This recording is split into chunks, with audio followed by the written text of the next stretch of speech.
언니들, 오늘도 점심에 뻑뻑한 닭가슴살 샐러드 드셨나요? 아니면 삶은 달걀 2개로 때우셨나요? 저도 다이어트 전문가라고 하지만 예전엔 진짜 냉장고에 닭가슴살만 꽉 채워두고 살았거든요. 그런데 이상하죠? 그렇게 단백질을 열심히 챙겨 먹는데 왜 몸은 천근만근 무겁고 아랫배는 들어갈 생각을 안 할까요? 혹시 우리가 철석같이 믿고 있던 단백질 신화가 오히려 우리 살을 찌우고 있다면 믿으시겠어요? 오늘 제가 가져온 이야기는 정말 충격적이에요. 바로 가스 데이비스 박사의 책, 프로틴 아울릭입니다. 제목부터 느낌 오시죠? 우리가 알코올 중독, 쇼핑 중독은 들어봤어도 단백질 중독이라니요. 이 책은 저처럼 단백질 강박에 시달리던 저에게 엄청난 해방감을 준 책이에요. 우리가 왜 살이 안 빠지는지 그 비밀을 완전히 까발려주거든요. 지금부터 제가 핵심만 쏙쏙 뽑아서 언니들한테 다 알려드릴게요. 이 책을 쓴 가스 데이비스 박사님, 직업이 뭔지 아세요? 놀라지 마세요. 비만 대사수술 전문이에요. 남들의 위장을 절제해서 살을 빼주는 의사 선생님이었죠. 그런데 아이러니하게도 정작 본인은 배 나온 아저씨였다는 거예요. 고혈압에 고지혈증에 만성피로까지 달고 살았대요. 환자들한테는 단백질 더 드세요, 탄수화물 끊으세요 라고 처방하면서 본인도 그렇게 먹었는데 결과는 참담했죠. 의사가 시키는 대로 했는데 의사 본인도 아팠다니 뭔가 이상하지 않나요? 언니들, 마트 가면 포장지에 뭐라고 써있나요?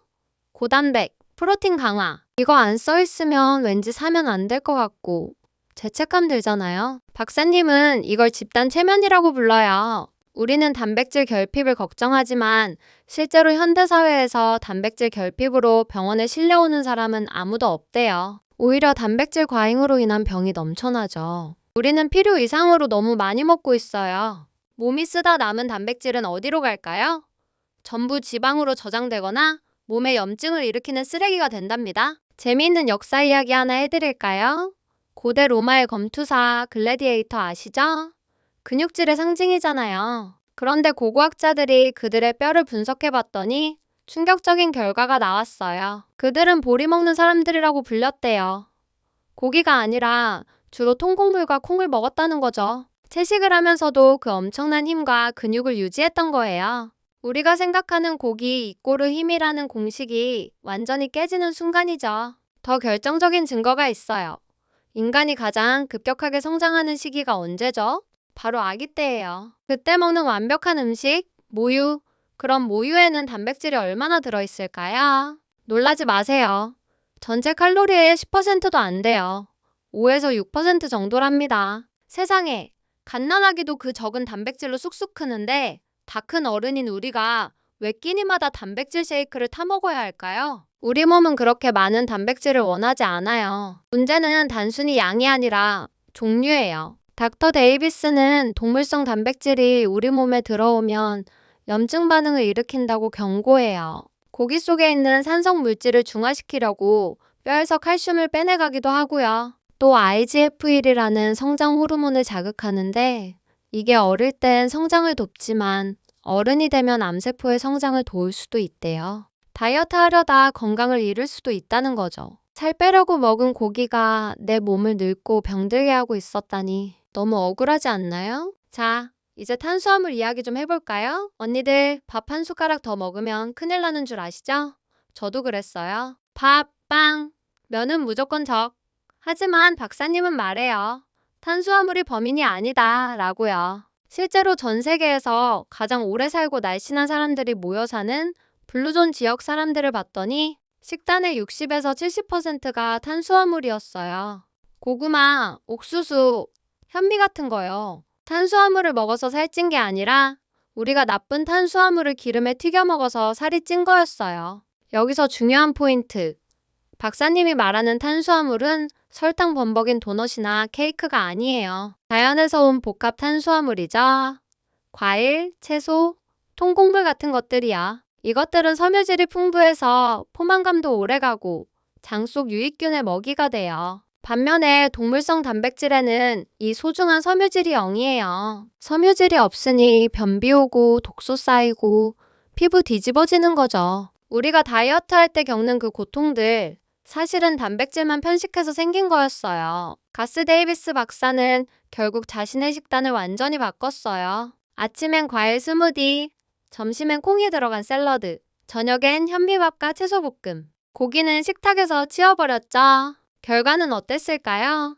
살이 저절로 빠진 건 기본이고 혈압약도 끊고 만성피로가 싹 사라졌대요. 심지어 지금은 철인 3종 경기를 완주할 정도로 체력이 좋아졌답니다. 굶어서 뺀 게 아니라 배불리 먹으면서 건강을 되찾은 거예요. 이게 진짜 우리가 원하던 다이어트 아닌가요? 그런데 언니들 지금 이런 걱정하고 계시죠?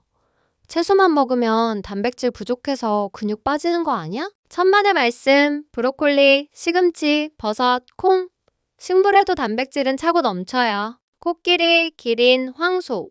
이 덩치 큰 동물들이 뭐 먹고 근육 만들었나요? 다 풀 먹고 만들었어요. 식물성 단백질은 동물성처럼 염증을 만들지도 않고 암을 유발하지도 않아요. 깨끗하고 안전한 연료인 셈이죠. 이제 고기 없으면 밥 안 먹은 것 같다는 생각 버리셔도 됩니다. 우리가 다이어트 실패하는 가장 큰 이유가 뭘까요?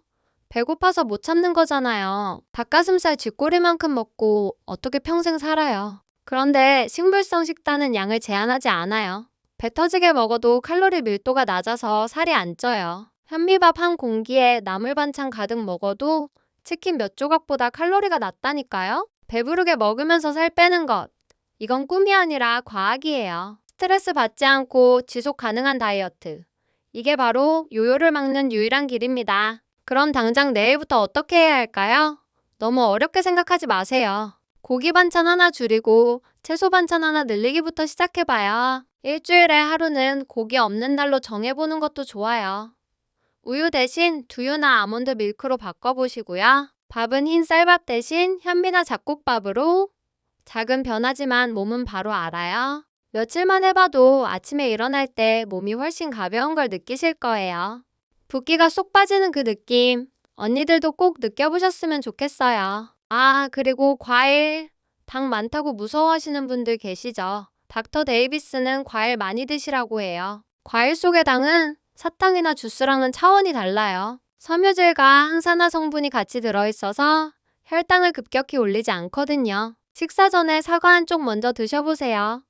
포만감 때문에 밥도 덜 먹게 되고 소화도 잘 돼요. 자연이 준 달콤한 선물, 과일을 죄책감 없이 즐기세요. 피부톤부터 달라질걸요? 이 책을 읽으면서 제가 가장 크게 느낀 건 다이어트는 나와의 싸움이 아니라 화해라는 거예요. 억지로 굶기고 싫은 닭가슴살 억지로 먹이면서 내 몸을 괴롭히지 마세요. 내 몸은 좋은 연료, 깨끗한 음식을 원하고 있어요. 식물성 식단은 내 몸을 아끼고 존중하는 가장 쉬운 방법이에요. 내 몸이 좋아하는 걸 주면 몸은 반드시 보답합니다. 날씬함과 건강함으로요. 고기 많이 먹은 날 속 더부룩하고 가스차고. 다들 경험 있으시죠? 고기는 소화되는데 시간이 엄청 오래 걸려요. 장 속에 오래 머물면서 부패하거든요. 하지만 채식 위주로 식사를 하면 속이 정말 편안해져요. 먹고 나서도 졸리지 않고 머리가 맑아지죠. 변비약 달고 사시는 언니들? 식단만 바꿔도 약 필요 없어져요. 장이 깨끗해지면 면역력도 올라가고 우울감도 사라진다는 사실. 장은 제2의 뇌니까요. 현실적인 얘기도 하나 해볼까요? 고깃값 요즘 장난 아니잖아요. 소고기 한 팩 집으려다 손 떨린 적 많으시죠? 그런데 제철 채소나 두부, 콩은 훨씬 저렴해요. 몸에도 좋은데 식비까지 아낄 수 있다니 완전 일석이조 아닌가요? 아낀 돈으로 예쁜 옷 사 입으세요. 살 빠져서 옷태도 달라질 테니까 쇼핑할 맛 날 거예요. 건강 챙기고 지갑 지키고 예뻐지고 이보다 남는 장사가 어디 있겠어요? 혼자만 하지 말고 가족들과 함께 해보세요. 오늘부터 우리 집 고기 금지야 하면 반발하겠지만 오늘은 특별히 건강 밥상이야 하면서 맛있는 쌈밥이나 비빔밥을 차려주는 거죠. 남편 뱃살도 들어가고 아이들 집중력도 좋아질 거예요. 엄마가 차린 건강한 식탁이 가족의 미래를 바꿉니다. 처음엔 어색해도 입맛은 금방 변해요. 나중엔 가족들이 먼저 속 편한 밥 찾게 될걸요? 저도 사실 처음엔 반신반의했어요.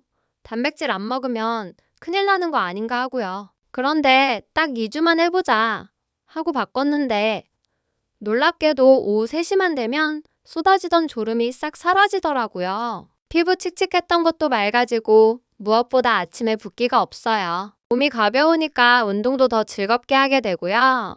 단백질 강박을 버리니까 오히려 진짜 건강을 찾게 된 거죠. 언니들도 이 자유를 꼭 누리셨으면 해요. 오늘 당장 비건이 되라는 말이 아니에요. 완벽할 필요 없어요. 그저 지금보다 조금 더 채소를 가까이 하고 고기를 조금만 멀리 해보세요. 단백질 이꼬르 건강이라는 고정관념에서 한 발짝만 물러나 보는 거예요. 그 작은 틈으로 내 몸이 숨을 쉬고 회복할 수 있는 시간을 주는 거죠. 닥터 데이비스가 말한 것처럼 우리 몸은 스스로 치유할 능력이 있거든요. 올바른 음식만 넣어준다면요. 정리해볼까요? 첫째, 우리는 단백질 부족이 아니라 과잉이다. 둘째, 동물성 단백질은 염증과 비만의 원인이 될 수 있다. 셋째, 복합 탄수화물과 채소 위주의 식사가 진짜 다이어트의 열쇠다. 어때요? 생각보다 어렵지 않죠? 오늘 저녁엔 닭가슴살 대신 두부 부침이나 버섯덮밥 어떠세요? 내 몸을 위한 맛있는 변화, 오늘부터 시작해봐요. 지금까지 단백질의 배신과 진짜 건강한 식단에 대해 알아봤어요. 오늘 내용이 도움되셨다면 이번 주에 어떤 채소 요리를 드실지 댓글로 남겨주세요. 서로 레시피 공유하면 더 좋잖아요. 구독과 좋아요 누르고 우리 같이 건강하게 예뻐져요. 안녕.